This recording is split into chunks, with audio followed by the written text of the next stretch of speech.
eres por la suelta, porque amándose por mi pecado se alumbra las tinieblas. Amar, nuestra misión es amar,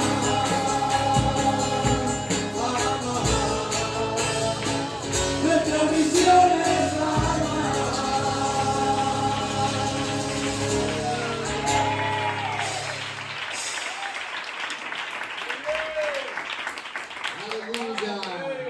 sea el nombre del Señor. Qué alabanzas más bonitas, hermanos. Y qué sencillo es la vida cristiana y a veces cómo la complicamos. Nuestra misión es amar. Amar a todo el mundo. Fíjate, amar a todo el mundo. Hay gente que no se lo merece. Bueno, amar a todo el mundo.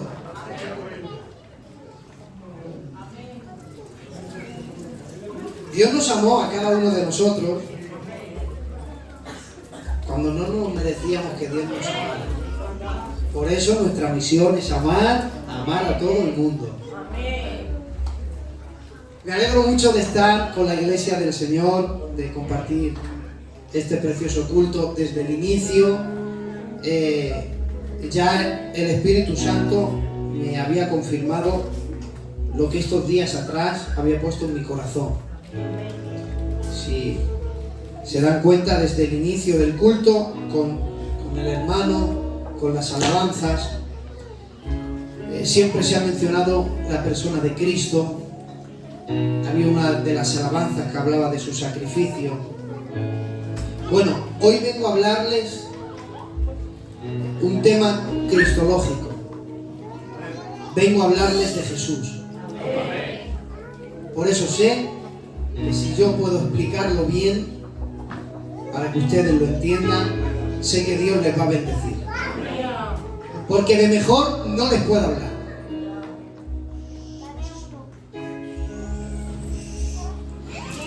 Voy a leer un texto. Hebreos capítulo 9 y verso 11. Este es primeramente el texto que quiero leer y ahora nos vamos al Antiguo Testamento. Hebreos capítulo 9 verso 11. El anónimo escritor de los Hebreos diría: pero estando ya Cristo, o estando ya presente Cristo, sumo sacerdote de los bienes venideros, por el más amplio y perfecto tabernáculo, no hecho de manos, es decir, no es de esta creación. Dice el verso 12: no por la sangre de los machos cabríos ni de los becerros, sino por su propia sangre, entró una vez para siempre en el lugar santísimo, habiendo obtenido la eterna redención. Alabado sea el nombre del Señor. Pastor, haz una oración, por favor, por mi persona. Dios te va a bendecir hoy de una manera muy especial. Bendecimos tu nombre, Señor, y exaltamos tu grandeza.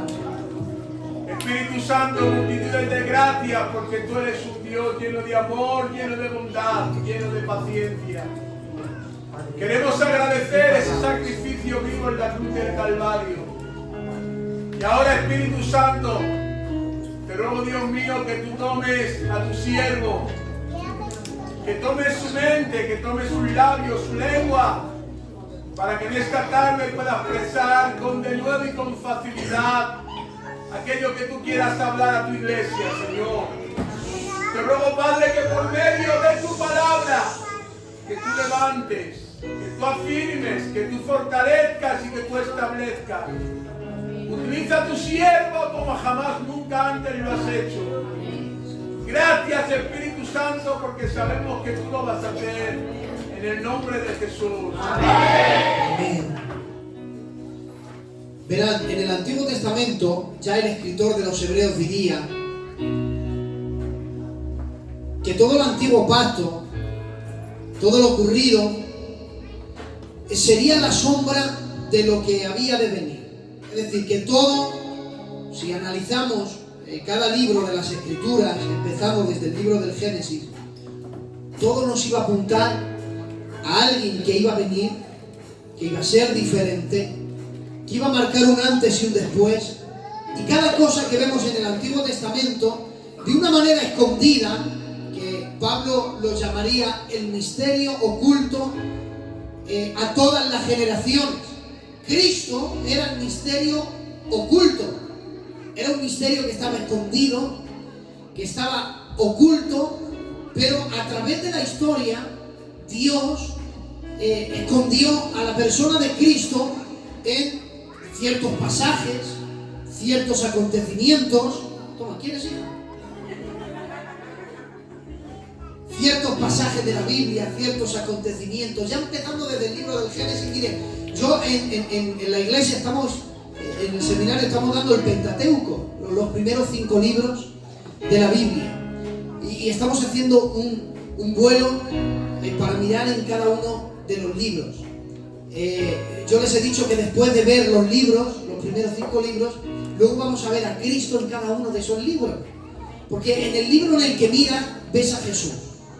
Por ejemplo, adelantando algo para no dejarles así con la intriga, que yo sé que ustedes lo saben, pero lo recordamos, ves el libro de Génesis y en la vida de Isaac, pues ves a Cristo. Porque al igual que Jesús, ambos fueron llevados por el Padre a un monte para ser sacrificados. Lo que ocurrió es que uno lo sacrificó en su corazón y el otro sí que fue sacrificado en el monte. Cuando Abraham iba a bajar el cuchillo, hubo una voz que le detuvo la mano, pero en el Calvario no hubo nadie que detuvo la mano. Y entonces el juicio de la ira de Dios vino sobre él. Ya no solamente con él, sino que con más cosas. Por ejemplo, en la vida de José le vemos a Cristo. Esto se llama, son tipologías. Porque fíjate que ocurre una cosa muy curiosa, que mirando a José te acuerdas de Jesús. Porque ambos fueron vendidos por monedas de plata. Ambos fueron traicionados por sus hermanos. Pero lo curioso es que mirando a Jesús te acuerdas de José. Y viendo cosas que luego pasaban en la vida de Cristo te acuerdas. Y mira, mirar a un hombre y acordarte de Jesús, ¿vale? Pero mirar a Jesús y acordarte de un hombre. ¿Cómo vivió ese hombre para que mirando a Jesús te acuerdes de José? Ay, mira, Jesús fue vendido igual que José también fue vendido.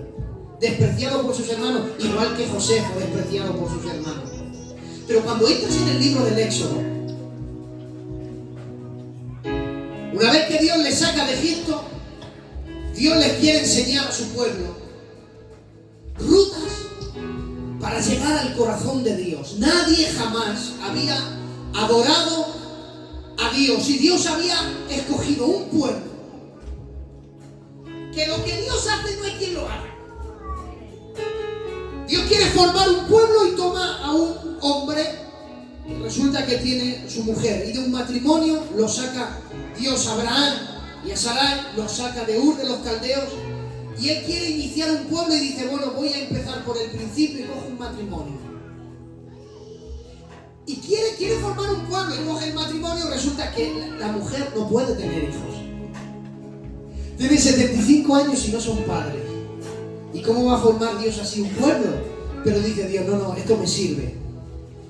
Un matrimonio que no podía tener hijos, dice, lo voy a coger para sacar de ellos una nación grande.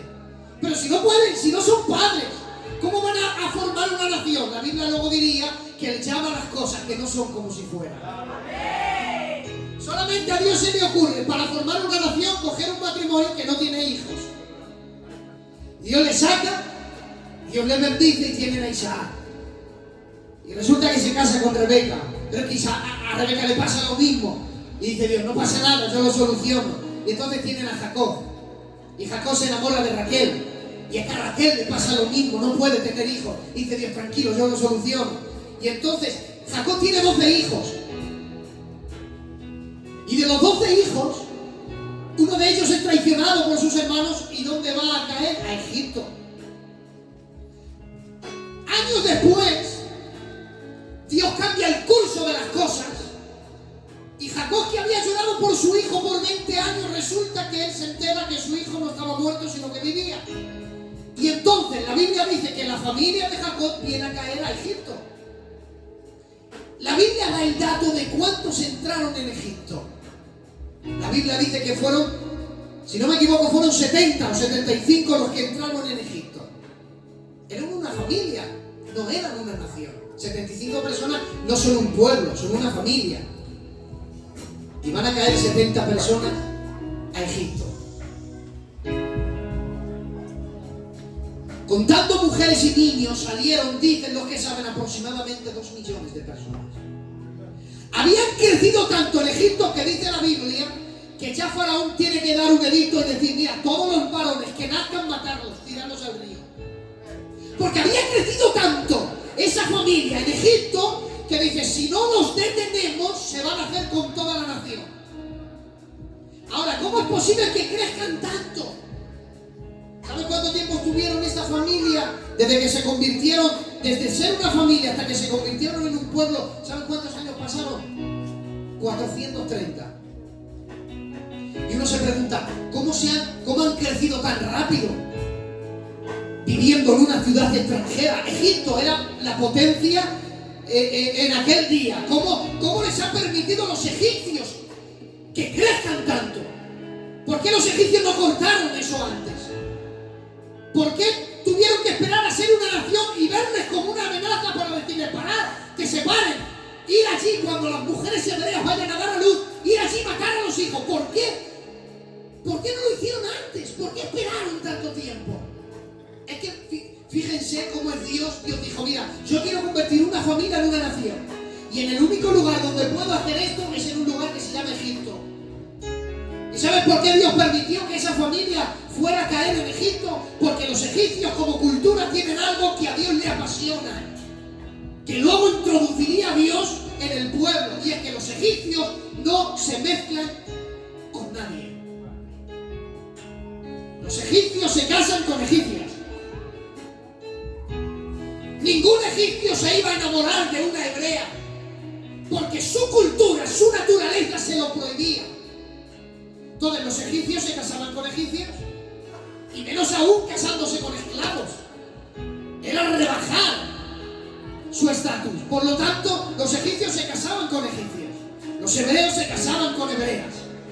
Pasaron 100 años, pasaron 200 años, los egipcios crecieron, pero es que el pueblo de Dios creció más aún todavía. Fíjate, esto es una ley de Dios. Dios luego lo establecería en Israel, y Dios no establece las cosas por establecer. Dios dijo que los judíos no se mezclen con mujeres extranjeras, que las mujeres hebreas no se casen con gente que no sea de naciones diferentes. ¿Por qué? Y Dios dice, porque el corazón de mi pueblo se iba a inclinar a sus dioses. Entonces, cuando Dios prohíbe la mezcla, tiene un motivo y un porqué.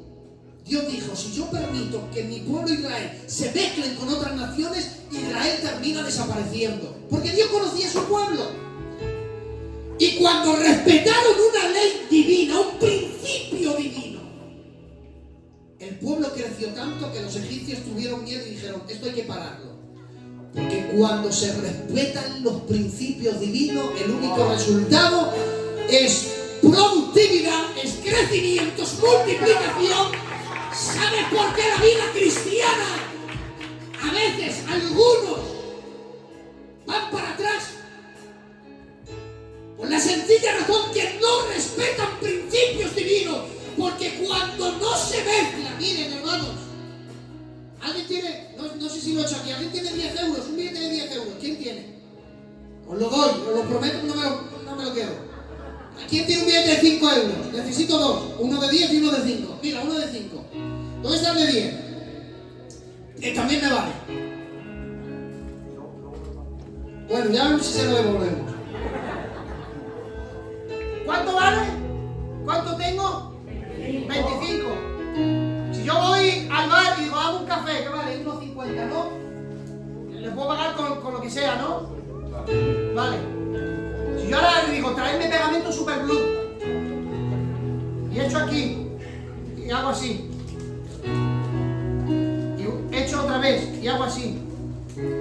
Y otro poquito. ¿Cuánto tengo? 25, ¿no? Ahora yo voy a China, una botella de agua, ¿lo tomas? ¿Vas a decir en China? Esto no vale. No, son 25 euros. No, esto no vale. Si la botella vale 50 céntimos, me tienes que dar 24,50. Esto no vale. Pero si son 25 euros, pero no vale. ¿Por qué? Porque al pegarlo lo he mezclado. Y mezclado no tiene valor financiero. Fijaros, Dios mira en la creación y ve luz y tinieblas, y no tenía nombre ni creó identidad, y dice la Biblia, separó Dios la luz de las tinieblas, y cuando hay separación, dice la Biblia, y se va la luz día y a las tinieblas noche, porque hasta que no hubo separación, no hubo identidad. Cuando hay una persona que le ves, y los lunes son tinieblas, los martes son luz, los jueves y viernes son tinieblas, los fines de semana se convierten en luz.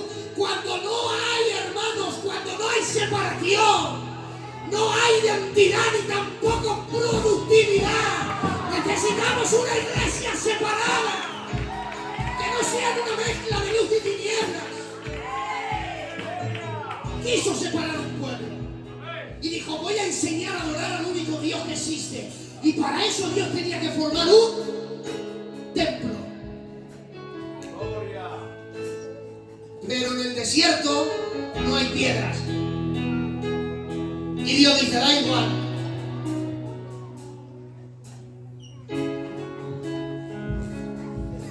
Si a mí no me impresionan las imágenes en sí, entonces, si no hay piedras en el desierto, tranquilos, os voy a construir algo.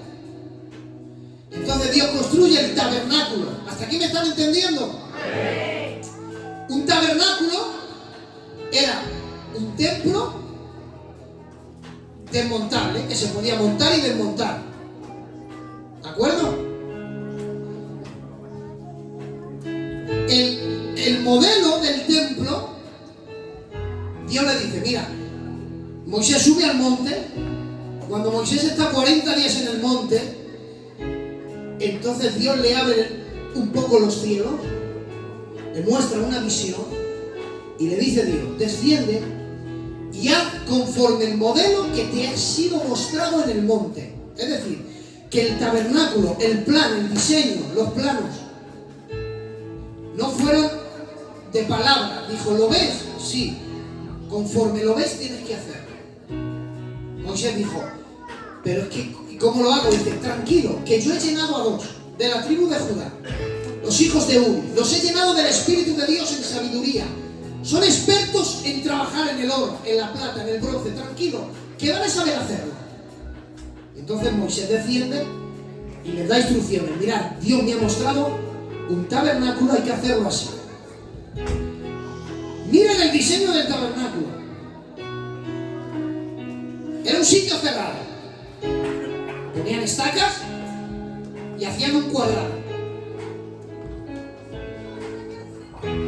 Las estacas iban unidas por una tela blanca que lo cubría todo. Únicamente había un acceso. Era una puerta. Cuando yo hablé de puertas, no son puertas como esas. Eran puertas de cortina. O sea, era una cortina que hacía puerta. Bien, hasta ahí me entienden, ¿no? Un cuadrado, no se podía entrar por ningún lado, solamente se podía entrar por un solo sitio. Y el tabernáculo tenía que estar en el centro. ¿Cuántas tribus había? 12. Y Dios dijo, 3 tribus van a acampar en este lado, otras 3 aquí, otras 3 aquí y otras 3 aquí. Las 12 tribus de Israel, y en el centro el tabernáculo. Y el tabernáculo tenía la misma distancia para estas tribus, para estas y para estas. Dios no estaba más alejado de una familia que de otra. No, todas las familias tenían el mismo acceso. Dios no tenía favoritismos con ninguna familia, ni con ninguna tribu. Dios dijo, todas tienen el mismo acceso a mí. Podían entrar por esta parte de aquí, que era donde estaba la puerta. La primera tribu, la tribu que estaba frente a la puerta, adivinen cuál era. La tribu de Judá. ¿Por qué? Porque Dios había dicho ya en Génesis que de Judá saldría el legislador que gobernaría a todos los hermanos. Ya les estaba diciendo, para entrar dentro del tabernáculo, forzosamente tiene que pasar por la tribu de Judá. Atraviesas la tribu de Judá y te encuentras con la puerta. Ya Dios nos estaba dando pistas de dónde vendría. Ahora quiero, por favor, que intenten visualizar esto. Era el desierto y se encontraban con una puerta. Cuando entraban dentro de esa puerta, ya entraban, era un lugar, era un recinto cerrado. A ese recinto cerrado se le llamaba el atrio. En el atrio había dos objetos. El primero que te encontrabas era un altar, donde los sacerdotes sacrificaban holocaustos y ofrendas de paz por los pecados del pueblo. Un poquito más adelante había una fuente que le llamaban el lavacro, donde los sacerdotes se lavaban las manos, los pies, se tenían que mantener limpios para ofrecer sacrificios. Te encontrabas, estabas en el patio, estaba el altar, estaba el lavacro, y veías como tipo una tienda de campaña, como una casa, digamos, y a eso tenías que entrar por otra puerta. Todo era de cortina. Ya habíamos atravesado una puerta que nos sacaba del desierto y nos metía en el atrio. Pero luego veías como un tipo, una casa, entrabas dentro de la cortina y entrabas ya en el lugar santo. En el lugar santo, nada más entrar al lugar santo, a mano izquierda estaba el candelabro. Eso estaba encendido día y noche. En la mano derecha te encontrabas una mesa con lo que la Biblia llama los panes de la proposición. Y delante había un altar pequeñito que era el altar del incienso. Y ahí ponían como las oraciones para que subiera delante de la presencia de Dios. Y luego había una tercera puerta, que era de cortinas, estábamos hablando. Entonces retirabas esa cortina y entrabas. Únicamente entraba el sacerdote una vez al año. Y dentro de ese lugar, que se llamaba el lugar santísimo, había un solo objeto. Uno, el arca de la alianza. Simbolizaba la presencia de Dios en medio de su pueblo. También simboliza el trono de Dios en la tierra, porque sobre él es que se manifestaba Dios. Ahora, fijaros, voy a intentar visualizarlo. Este es el desierto. Yo entro al atrio y me encuentro con el altar, un poco más adelante, el lavacro. Paso al lugar santo. A mi izquierda hay un objeto, a mi derecha hay otro, pero tengo que seguir más adelante para encontrarme con el arca de la alianza.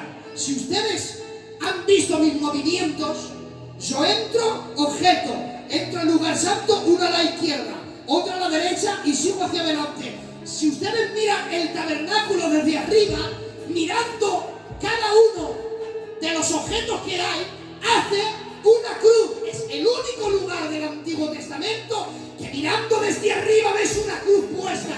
Ya simplemente la colocación del altar, la mesa, el altar del incienso, el candelabro, desde arriba Dios miraba a su altar, veía el tabernáculo y decía, desde ahí es la cruz. Ya la cruz estaba escondida desde el Antiguo Testamento en el tabernáculo. Dios había hecho un lugar de reunión, un lugar de adoración, un lugar de encuentro y había dibujado la cruz, porque el único lugar de encuentro de Él será la cruz del Calvario. Si tienes un lugar para encontrarte con Él, o pasas por la cruz o no hay lugar de encuentro. ¿Sabes dónde te encuentras? Te encuentras en la cruz. Y luego Pablo diría que es locura el que se pierde. Por eso hablas a la gente del mundo de la cruz y están locos. Y en parte tienen razón que estamos locos Porque nuestro fundamento está fundamentado en una locura, que es la palabra de la cruz, que es locura el que se pierde. Pero dice la Biblia, mas a nosotros que creemos, esa locura ya, mire cómo se transforma, dice la Biblia, poder de Dios. Porque no hay palabra más poderosa que la cruz. ¿Han visto en esa casa? ¿Cuántas puertas hemos atravesado? 3 puertas. Yo no sé hebreo, ni griego, ni nada. No sé nada. Porque a veces decimos palabras griegas como que hemos estudiado el griego antiguo. No, unas palabras. Ahora yo lo voy a decir así, como suena en el hebreo, porque si no rompo la sorpresa. Pero que ni sé hebreo ni nada. Que yo me he tenido que aprender estas 3 palabras y ya está. Los hebreos conocían bien cómo se llamaban esas puertas. La que te sacaba del desierto y te introducía al atrio, la llamaban Yadere. Cuando ellos decían Yadere, decían sí, es la puerta que te saca del desierto y te mete al lugar, al atrio. La otra, que te sacaba del atrio y te metía en el lugar santísimo, se llamaba Yaemet. Es decir, cuando ellos decían Yadere, decían es la puerta que te saca del desierto. Cuando decían Yaemet, decía sí, es la puerta que te mete al lugar santo. Y cuando decían Yayay, decían es la puerta que te introduce del lugar santo al lugar santísimo. Eran el nombre de las 3 puertas. Yadere, Yaemet, Yayay. Nosotros lo decimos así y suena a lengua. Parece nombre de medicamento, esto es raro que no entendemos. Y se quedó en la historia el nombre de estas 3 puertas. Pero de pronto aparece en la escena de la humanidad alguien que no representa ninguna escuela. Que no dice yo he estudiado a los pies de no sé quién o de no sé cuándo, yo vengo de los fariseos, yo vengo de los esenios, yo vengo de los escribas, yo vengo de esto. Aparece alguien que no representa ninguna escuela. Y de pronto dan discurso y los judíos, los fariseos, no se pueden aguantar porque en medio de su discurso él dice Yadere, Yaemet, Yayay. Cuando nosotros decimos así no suena raro, pero llegó Jesús diciendo yo soy el camino, la verdad y la vida. Oigan, en el hebreo estas 3 palabras, ¿sabe cómo se llamaba esa puerta? Esa puerta en el castellano se llamaba camino, la otra se llamaba verdad y la otra se llamaba vida. Por eso cuando llega Jesús y en medio de un discurso él dice yo soy la puerta que os saca del desierto y os mete en la casa de Jehová. Yo soy los que os sacan de aquí y os mete en un lugar seguro. Yo soy la única puerta que os mete en el lugar santísimo para ver la gloria del Padre. Los judíos no se lo creen. Pero ¿quién es este presuntuoso que se asocia a sí mismo a las puertas sagradas? Pero llegó Jesús cambiando el curso natural de las cosas. Pero mira, ¿sabe? Me encontré con un pasaje que mientras lo leí tuve que llorar. Porque la primera puerta te sacaban del desierto. ¿Sabes cómo llamaban al desierto los judíos? Moradas de maldad. El atrio, ¿saben lo que era el atrio? El atrio no era la casa de Dios, era el jardín de su casa. Porque la casa era el tabernáculo. Entonces el atrio, ¿saben lo que era? Era el jardín. Y a unos que estuvieron en el jardín se les ocurrió escribir un salmo. Y mientras caminaban por el atrio, dice Salmo 84, cuán amables son tus moradas, oh Jehová. Anhela mi alma aún ardientemente y desea estar en los atrios de la casa de mi Dios. Cuando él está caminando en los atrios, que es el jardín de su casa, mira al sacerdote y se da en el altar. En el altar se cogían animales, se mataban, la sangre rociaba todo el altar, luego se quemaba no era un lugar agradable. No es un lugar que te puedes sentar ahí a leer o a meditar, porque la sangre corría, las cenizas se quemaban. Uno no se va a poner ahí a sentar a leer ni a meditar. Imagínate un pajarillo. ¿Ustedes creerían que un pájaro haría un nido ahí? No puede. Ya simplemente el ruido es que es imposible. Tú te acercas a un pájaro y sale volando. ¿Cómo se siente en la casa de Jehová, que dice la Biblia? Aún los gorriones hallan casa y las golondrinas nido, y dice, donde ponen sus polluelos hacen su casa debajo de tus altares. Se sienten tan seguros en el jardín de la casa de Dios que se meten en el altar y los polluelos dicen, aquí estamos seguros. Oiga, si los polluelos se sienten seguros en el jardín de su casa, imagínate lo que te espera en el reino celestial. Si en el jardín de su casa se está bien, imagínate en la casa de Jehová. Es el jardín de su casa y hasta los polluelos, los pajarillos, viven tranquilos en su casa. Dice, estamos seguros aquí. Si ellos están seguros ahí, imagínate nosotros. Que Dios nos está preparando unas moradas eternas. ¿Están bien? Están aquí gozando.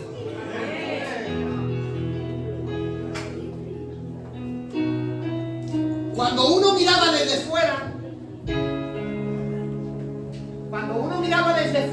al tabernáculo, había, claro, hemos dicho que no era ni de ladrillos, no era pladur ni nada, era hecho de cortinas. Fíjate las cosas que se le ocurren a Dios. A Dios se le ocurren cosas muy extrañas. Dice Dios, mira, en medio del atrio me levantáis una tienda. Ponéis estacas y cogéis una primera tela y la primera cubierta, es decir, era la cubierta, la primera, iba a formar la pared, el techo. Y claro, cuando entrabas es lo que ibas a ver. Dice Éxodo capítulo 26, harás el tabernáculo de 10 cortinas de lino, de azul, púrpura y carmesí, y vas a dibujar entre ellas querubines.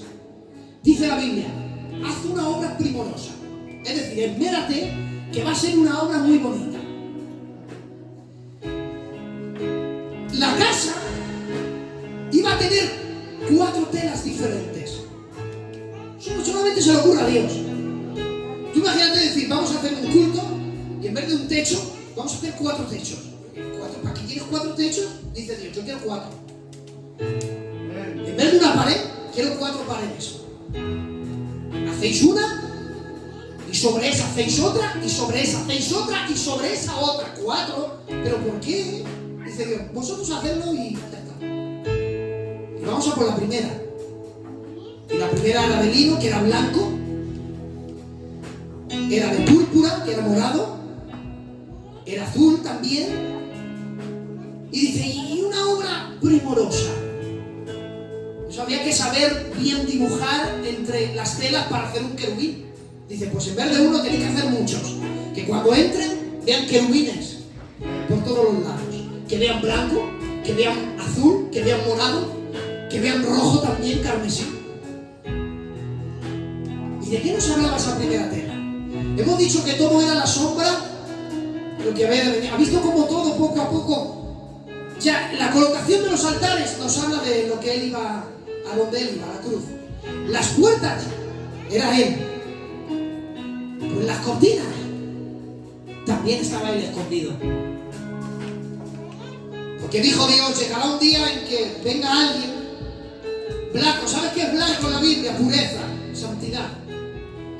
La primera cortina era de lino fino, que habla de la pureza, de la santidad. Es decir, llegará alguien puro, santo. Pero dice Dios, sigan con los colores. También meter púrpura, que era morado, y es el color de la realeza, es el color de los reyes. Ya estaba diciendo, vendrá alguien que es puro, es santo, es diferente, pero es de la realeza. Dice que también se ve al azul, en la Biblia al azul, en lugar celestial. Ya Dios estaba dando más pistas. Llegará uno que es puro, que es santo, diferente, es tan diferente que pertenece a la realeza y no es de este mundo, es celestial.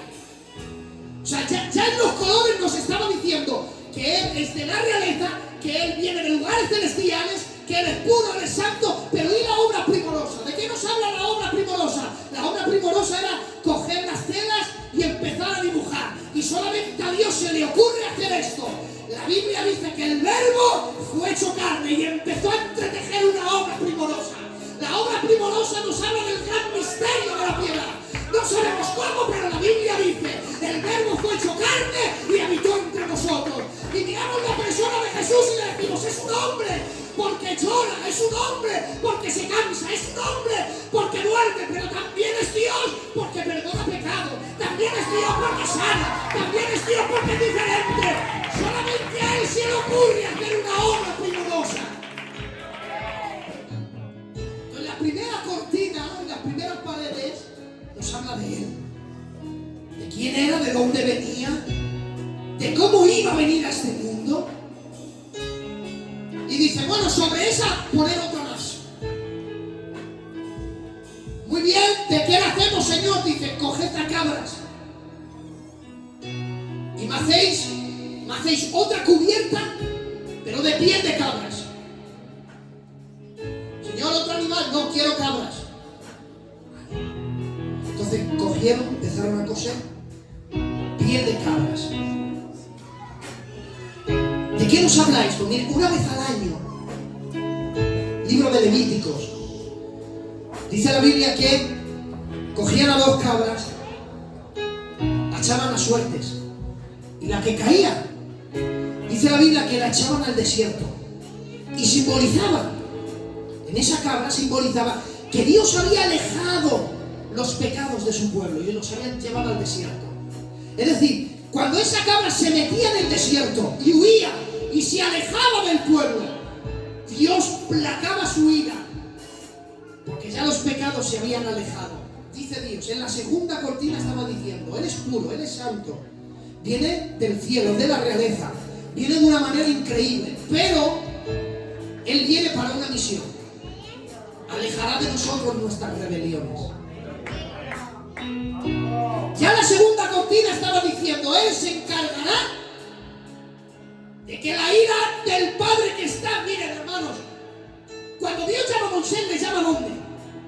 En una zarza. Dice que cuando ve una zarza que arde en ¿qué? En fuego. Digan todos, ira. El fuego en la Biblia simboliza la ira de Dios. Y cuando Dios se manifiesta en la zarza se prende en fuego. La zarza tiene espinos. ¿De dónde nacen los espinos? Génesis, dice la Biblia, por cuanto has pecado, cardos y espinos producirá la tierra por ti. Entonces, los espinos simbolizan la consecuencia del pecado. En el llamamiento de Moisés vemos como la ira del Padre está sobre la consecuencia del pecado. Y dice la Biblia, y veía que ardía, pero no se consumía. Desde que la ira de Dios se encendió sobre la consecuencia del pecado, Dios estaba irado y nadie podía consumir ese fuego. Ese fuego se mantuvo encendido, pasando por todos los profetas. Vino Isaías, seguía encendido. Vino Jeremías, seguía encendido. Vino Daniel, Ezequiel, seguía encendido. Vinieron los profetas menores, siguió encendido. Vino Juan el Bautista, seguía encendido. Pero llega alguien en la cruz y grita, consumado es. Él fue el único que apagó el fuego de la ira de Dios. Y Él viene para alejar de nosotros nuestras rebeliones. Por eso, mira, hay un texto que es una base para demostrar que la Biblia está inspirada por Dios. Dice la Biblia, cual está tan lejos el oriente del occidente, así hizo alejar de nosotros nuestras rebeliones. Fíjate, no era más fácil decir, cual está tan lejos del norte al sur. hubiese sido más fácil de entender. Pero es que resulta, querida iglesia, que si uno coge una brújula, puede ir al norte. Y si uno coge una brújula, puede ir al sur. Pero el oriente del occidente no empieza ni termina. Es un círculo vicioso que nunca empieza ni termina. Dice David, ha cogido nuestros pecados, no los ha mandado al norte al sur, porque Dios dice, es que así nos encuentra. Los he metido en un círculo vicioso y aunque quieran buscarlo jamás lo van a encontrar. Eso es lo que ha hecho Dios con nuestras rebeliones. Los ha metido en un lugar donde no hay principio ni final. Por eso miren, no me contesten que es una pregunta trampa. Si yo dijera aquí, imaginaros en medio de toda esta gloria que hay, yo digo, hermanos, Dios todo lo puede. Lo normal, que yo también lo haría, diríamos, sí. Y si yo volviera a responder, Dios todo lo puede, ustedes contestarían sí, y yo les diría no. Dios es todopoderoso, sí. Y otra vez diría, Dios es todopoderoso, todo lo puede hacer, y yo diría no. Entonces, Eugenio, ven, aclárate. Mira, Dios es todopoderoso, pero Él se ha dicho a sí mismo, hay cosas que no vas a hacer. No hay nadie que pueda darle mandatos. Por eso Hebreos dice, no teniendo por quien jurar, ha jurado por sí mismo. Es decir, que no hay nadie por encima de Él que le dé órdenes. Él no tiene que obedecer a nadie. No teniendo por quien jurar, he jurado por mí mismo. Cuando Dios se limita, no le limita a un agente externo, se limita a sí mismo. Y Él ha dicho, es imposible que Dios mienta. El que todo lo puede hacer, no puede pecar. Entonces yo puedo hacer algo que Dios no puede hacer. Yo puedo pecar, yo puedo mentir, yo puedo ser injusto. Pero el que todo lo puede, no puede mentir, no puede pecar, no puede ser injusto. Porque se ha autolimitado a sí mismo para que su naturaleza no choque consigo. Ahora, Él se ha dicho a sí mismo, cuando perdones los pecados de la pequeña villa, olvida que los has perdonado. Voy a dar un secreto que esto al demonio le da mucha rabia. ¿Sabes por qué Dios nos puede salvar a cada uno de nosotros? Aun siendo pecadores, pero nos arrepentimos y Dios nos perdona. ¿Saben por qué? Porque cuando nos arrepentimos de corazón, Dios no solamente te perdona, dice la Biblia, y llevará mis pecados a la profundidad de los mares. Los reduciré a manera de ceniza, y dice Dios, nunca más me acordaré de sus pecados. Por eso miren, para ilustrarnos, ahora el pastor, y el lunes, comete un pecado. Pero rápidamente ha cometido ese pecado, le ha dañado tanto. El Espíritu Santo se ha entristecido, Él ha ido a la habitación, se ha inclinado, Padre, ¿cómo me he comportado así? Perdóname. Nada más entrar en la habitación ya le estaba esperando Dios. Y cuando le ha dicho, perdóname, no ha terminado la palabra y los brazos de Dios se han ido a abrazarlo. Se ha levantado con una paz. Pero el martes le ha venido a la memoria lo que ha hecho. Padre, perdóname lo que hice el domingo. Y yo me imagino, no sé, esto es cosa mía, imaginación, dejadme en mi historia, que no voy a pecar, pero me imagino a Dios haciendo así, con cara así, diciendo, ¿cómo? El domingo, mi pillo, que ha hecho mi pillo, no pasa nada. Y pasa el martes y llega el miércoles, y el pillo se acuerda y hace, Padre, qué mal me comporté, perdóname por lo que hice el domingo. Ya Dios dice, oye, a sus ángeles, ¿qué hizo mi pillo el domingo?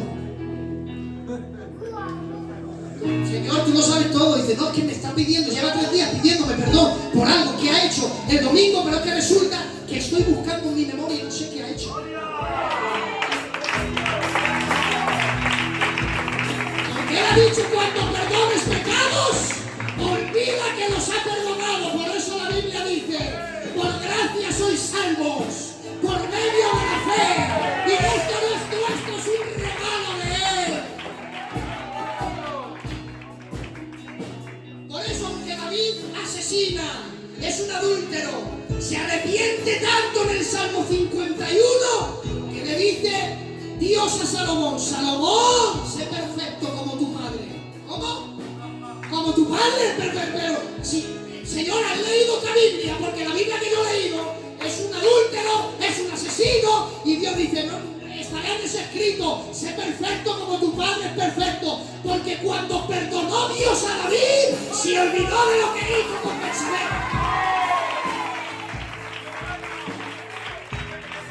Dios se olvida, lo que pasa es que los hombres no olvidamos. Los hombres nos encanta poner etiquetas, recordar los pecados, pero te tengo una noticia, si Dios te ha perdonado, vive en paz, porque aquí lo único que cuenta es lo que Él dice.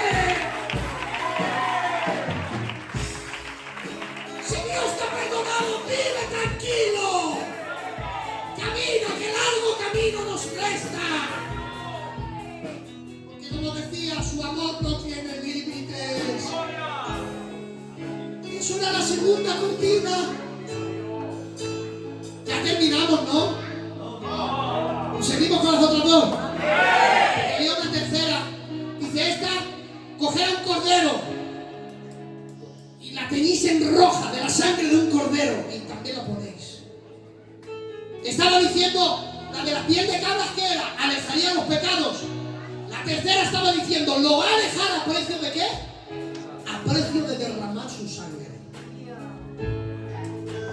El que está sentado a su lado, al Hijo de Dios le ha costado el precio de derramar su sangre. Hemos sido ganados o comprados, redimidos a precio de sangre.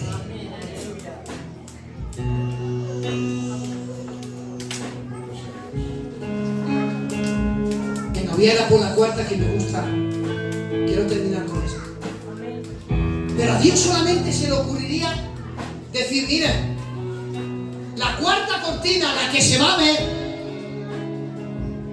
claro, lo normal es que el Dios de los cielos diría, hacedla de oro, que vean que yo, porque los objetos eran de oro, de plata. Dice Dios, coged a tejones. Miren, tengo aquí, claras, os lo voy a enseñar quién es. Anda que elige otro animal. Miren. A ver si lo ven.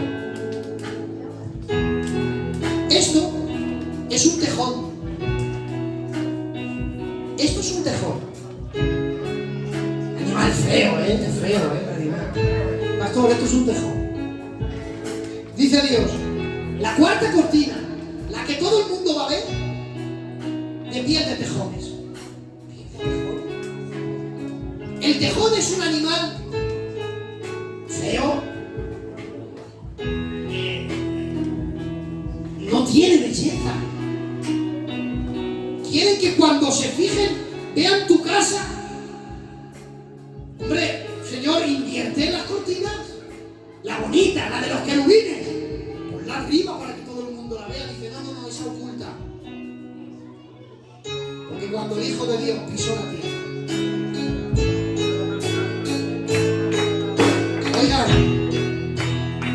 el que creó todo con la palabra de su poder, pisó la tierra y aprendió a hablar. El que dice la Biblia en Salmos, sus pies los pone sobre aposentos de agua y camina sobre las aguas. El que camina sobre las aguas tuvo que aprender a andar. ¿Te imaginas? Al Dios que ha creado todas las cosas, esperando el tiempo, hermanos, para dar a luz y poco a poco creciendo en el vientre de María. ¿Te imaginas a Dios aprendiendo a andar sus primeros pasos? De pronto, en la casa de una humilde María, en medio del silencio de la noche, aparece roto un llanto de un niño, un bebé que llora, tiene hambre, no sabe hablar todavía. Pero todos los niños, cuando no saben hablar y quieren comer o quieren dormir, ¿qué hacen? Lloran. La madre dice, tiene hambre. ¿Te imaginas a Jesús llorando porque todavía no sabe hablar para decir, mamá, dame de comer? ¿Te imaginas, hermanos? ¿De verdad hemos pensado el gran misterio? Que el Dios de los cielos empezó a crecer poco a poco, dice la Biblia, y crecía en estatura y en sabiduría día. ¿Te imaginas a Jesús dando sus primeros pasos? ¿Cuáles fueron sus primeras palabras? Se hizo tan igual a nosotros que Él no vino aquí mostrándose con la primera cortina. Podía decir, vengo del cielo, ni me respetáis. Se hizo tan igual a nosotros que cuando vinieron a prenderle dijo, oye, dijeron, ¿quién de nosotros es Jesús? Porque estaba entre los discípulos y no se distinguía. Era tan igual a nosotros que no había diferencia. Tuvo que salir cuando dijo, yo soy, y dice la Biblia, en el yo soy, que ahí estaba escondido, Éxodo capítulo 3, el yo soy, dice la Biblia, retrocedieron y cayeron para atrás. Era tan igual que no se distinguía. Pero si la piel de tejón es fea, dice Isaías 53, le veremos más inatractivo para que le deseemos. Despreciado y desechado de los hombres, varón de dolores experimentado en el quebranto. ¿Sabes por qué Dios escogió el tejón? Porque el tejón es un animal audaz, es muy inteligente. A veces se comporta raro, perdónenme los hábitos. Si ustedes ven un documental del tejón, está loquico, porque de pronto va caminando y de pronto empieza a saltar, hace movimientos raros. Dicen que hace cosas muy raras. Y si hubo alguien que hizo cosas extrañas para este mundo, se llama Jesús. Lo que era normal es que la mayor revelación de todas se la des al maestro de Israel. Nicodemo era el maestro. Aprendía cosas para luego enseñar. Lo normal es que Jesús le hubiera dicho, mira, tú eres maestro, sí, te voy a enseñar algo que no sabes. Dios es espíritu. Y los que le adoran tienen que adorar en espíritu. Jesús hubiera dado una enseñanza a un maestro, venga, enseña, y que Dios es espíritu. Era el secreto guardado, nadie lo sabía. Pero a ese maestro le dice, mira, ¿quieres saber algo? Si nace de nuevo, que si no, no entras al cielo. Pero a una mujer de mal vivir, que había tenido 5 maridos y el que tenía no era su marido, a ella le revela Dios el secreto más grande de todos los tiempos. Le dice Dios a la samaritana, te voy a decir un secreto, Dios es espíritu. Si yo soy Jesús, la enseñanza se la doy al maestro y nace de nuevo se lo digo a la samaritana. Pero dice Jesús, mira, este religioso necesita nacer de nuevo y esta, para cambiar ella y que cambie toda la Samaria, necesita saber la revelación escondida. Mi Padre es espíritu y quien le adora, en espíritu tiene que adorar. Él hacía cosas raras. Tu maestro, ese es tu maestro, muy bien tu maestro, si se sienta entre pecadores y publicanos. Porque lo que no era normal es que un maestro se sentara con publicanos y pecadores. Él hacía cosas muy raras. Él recibía a todo el mundo. Si le tuviéramos en este tiempo y Jesús abriera una iglesia, no sé si a lo mejor lo hubiéramos vetado. Oye, no vayáis a la iglesia de Jesús, recibe a todos. Perdónenme, con mucho respeto, en la iglesia de Jesús entrarían gays, adúlteros, borrachos, traficantes, entraría todo, porque el que pisa se encuentra con el carne. Los borrachos iban a dejar de beber, los traficantes iban a dejar de traficar. Porque oigan, voy a decir algo que lo estoy diciendo en todas las iglesias, en la zona y fuera de la zona. La iglesia no es un teatro donde vienen los creyentes a entretenerse. La iglesia es un hospital donde vienen los enfermos a sanarse. ¿Sabes para qué está abierta la pequeña villa? ¿Sabes por qué Dios mantiene abierto? Para el pecador del barrio, para el que nadie quiere. Para eso está la iglesia. Jesús dijo, no son los sanos los que tienen necesidad de médicos, son los enfermos. Y Él vino a buscar y salvar lo que se había perdido.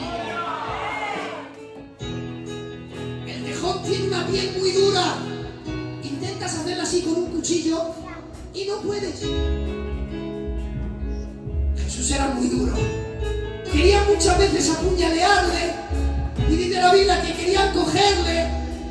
Oye Jesús, ¿tú por qué das tributo al César? ¿Por qué le das tributo al César?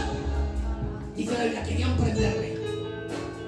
Y Jesús, que es duro, Bueno, yo os voy a decir, ¿el bautismo de Juan era del cielo o de los hombres?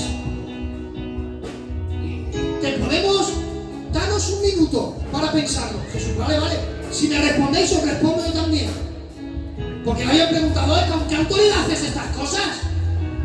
Entonces ella le dijo, bueno, si me respondéis una pregunta, yo respondo a la mía. ¿El bautismo de Juan era del cielo o de los hombres? ¿Qué le decimos? De los hombres. Dice, no, porque si no nos va a decir, ¿por qué nos bautizasteis? No podemos decirle del cielo porque nos va a echar por cara que no lo hemos aceptado. Bueno, pues de los hombres. No, ni se te ocurra porque el pueblo que ha sido bautizado nos mata. No lo sabemos. Así que no hay contestación. Y Jesús, quiero hablar. Que quisieron prenderle y no podía. Dice, vale, pues yo tampoco os contesto con qué autoridad hago estas cosas. Pero es que el tejón tiene algo. Y este es el final del mensaje. No hay un animal que pueda atravesar su piel. Pero él se dedica, en el desierto, se dedica a cazar serpientes. Serpiente que ve, serpiente que mata. Por eso levantó. ¿Ha visto cuando Jesús se durmió? Y se levantó una tormenta en el mar. Y se levanta Jesús y reprendió que el viento y la mar. ¿Cómo que el viento y la mar? Que son fenómenos de la naturaleza. Y se hizo bonanzas. Cuando Jesús reprende al viento y la mar, estaba reprendiendo al espíritu que estaba dando la orden para provocar esa tormenta. ¿Sabe quién era? Al otro lado iba Gadara. ¿Qué había en Gadara? Una legión. Cuando una legión de demonios sintió que Jesús venía, la legión de demonios dio una orden al viento y la mar, dijo, vamos a ahogarle. Jesús, que percibe todo esto, dice, me voy a dormir. Y cuando viene el mar le despierta, ¡ay, que nos morimos! Y de hombres de poca fe. ¿Sabe por qué Jesús se durmió? Porque aunque la barca hubiese sido anegada por las aguas, Jesús convierte la barca en un submarino. De llegar, llegaba. Porque Jesús no había dicho, vamos a ver si podemos. Jesús dijo, pasemos al otro lado. Decía, aunque me anunden la barca, yo buceando como sea, pero llego. Yo he dicho que pasemos y vamos a pasar. Y cuando llega allí, él, que es experto en matar serpientes, una legión de demonios viene y dice, ¿por qué vienes a atormentarnos? Al lugar que venía y veía una serpiente, la serpiente subía. El tejón mata serpientes.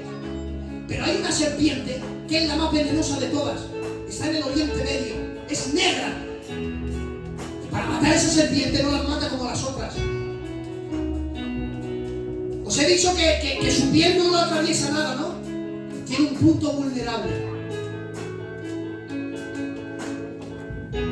Cuando ve acercarse, mira, cuando llego aquí, a veces no puedo ni compartirlo.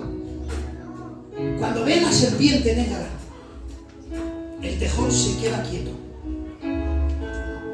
Cuando se acerca, el tejón hace solamente un movimiento y le enseña el cuello. Es el único lugar vulnerable. Debajo de aquí, mueve la cabeza y se queda quieto. Y la serpiente negra se le queda mirando y ve a un animal inmóvil, mostrándole el cuello. Se engancha. La serpiente empieza a retorcer al tejón, envuelve y empieza en la arena. Y de pronto, cuando le ha inyectado todo el veneno, ambos, la serpiente y el tejón, cierran los ojos. No están muertos. La serpiente se ha debilitado al sacar todo el veneno. La serpiente piensa que el tejón está muerto, ha cerrado los ojos. Por favor, investiguen. El tejón duerme 3 horas. Y 3 horas después el efecto se le ha ido. Y el tejón se revuelve y se levanta. Lo único que se encuentra es una serpiente moribunda. ¿Sabes cómo la mata? Se come la cabeza. Señor, saca una espada, Pedro, que yo los mato. Dice Pedro, para. Si yo quiero, ahora mi padre viene 12 legiones de ángeles aquí. Pedro, a mí nadie me quita la vida. Cristo llegó y dijo, a mí nadie me mata. Pilatos, oye, dime algo, que yo tengo poder para soltarte. Y se le queda mirando a Jesús después de toda una noche golpeándole, injuriándole. Se le queda mirando y le dice, Pilato, no tendrías autoridad sobre mí si no te fuera dado del cielo. Como diciendo, tú a mí no me matas. Si estoy aquí es porque quiero estar aquí. A mí nadie me mata. A Dios nadie le podía matar. Pero por amor a nosotros puso su parte más vulnerable. Y entonces puso la naturaleza humana. Y como Dios no muere, pero como hombre muere. Porque oiga, en la parte de su naturaleza humana puso por nosotros la parte más vulnerable. El tejón duerme 3 horas. Oiga, él cerró los ojos 3 días, pero el tercer día ya la piel del tejón estaba hablando. Vendrá la serpiente y os prometo que me comeré su cabeza. Todo eso escondido en el tabernáculo, solo en las cortinas. Cuando quiera vuestro pastor, hablamos de más detalles. ¿Cuántos han entendido el espíritu de la palabra? Dale un fuerte aplauso al Señor. Ha sido